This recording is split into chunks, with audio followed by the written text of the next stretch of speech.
Thank you, Mr Speaker. The impacts of traffic congestion are far-reaching. Traffic congestion costs drivers money. It means more pollution and greenhouse gases into our atmosphere. But most of all, the more time you spend in traffic, the less time you spend with your family. Traffic congestion is the #1 issue that my constituents contact me about daily. Not a day goes by where I am not somehow contacted by a constituent asking why more money isn't being done, why more isn't being done to alleviate traffic congestion on the Northern Beaches. Many Northern Beaches residents have to travel over 2 hours a day within Sydney just to get to their place of employment. This isolation, of course, affects our economy and our community greatly. My own wife reminds me frequently that ever since her workplace moved to Parramatta, her commute starts so early in the morning that she will often not even see our daughter before school. But she is not alone, and unfortunately her situation is not unique for those living on the beaches. Many people from all different backgrounds are having to forego time with their family and find ways in which to commute into another area of Sydney daily. And if you count the return trip, it is twice as much time that they could be doing something else or being somewhere else. Not only that, but the Northern Beaches are home to many of the world-leading businesses, such as Incat Crowther, HIA Fraser and Pharmacare. These are businesses that are trying to keep up with the global market in employing top-quality staff from all around the world. This, however, is made extremely difficult when the daily commute in and out of the Northern Beaches is so unattractive. Gaining high-quality staff is difficult.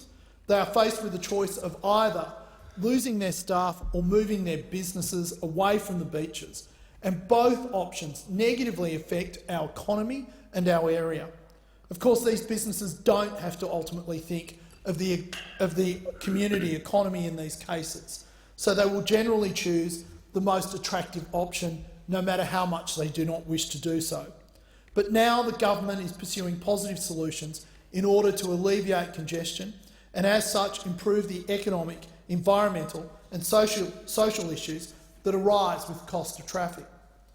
The Beaches Link Tunnel has been given the go-ahead, and I'm pressuring New South Wales Transport Minister Andrew Constance constantly to start construction following a $40 million funding boost from the federal government, of which I helped to secure.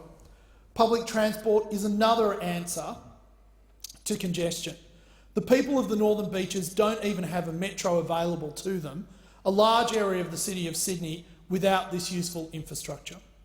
I believe a discussion should be had over the viability of a metro line linking the Northern Beaches to the North Shore and Chatswood.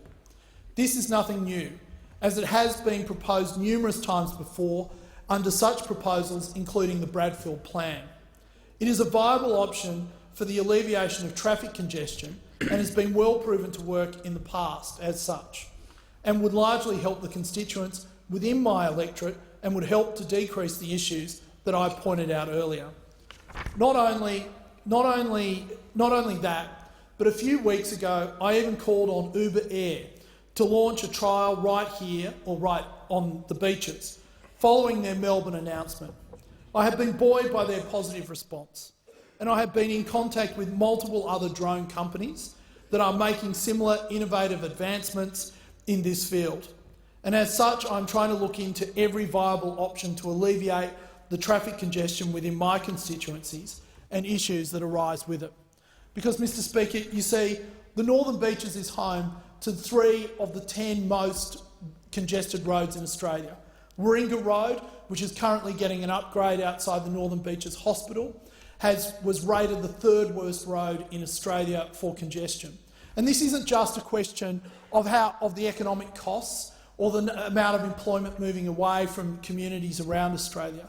This is due to the fact that for so often under the Carr-Keneally government, this sort of infrastructure was ignored, while the Rudd-Gillard-Rudd government invited 400,000 people to come into our community. It is time, in short, for us to do something about this, to future-proof our communities and to make it easier for people to live in our large cities.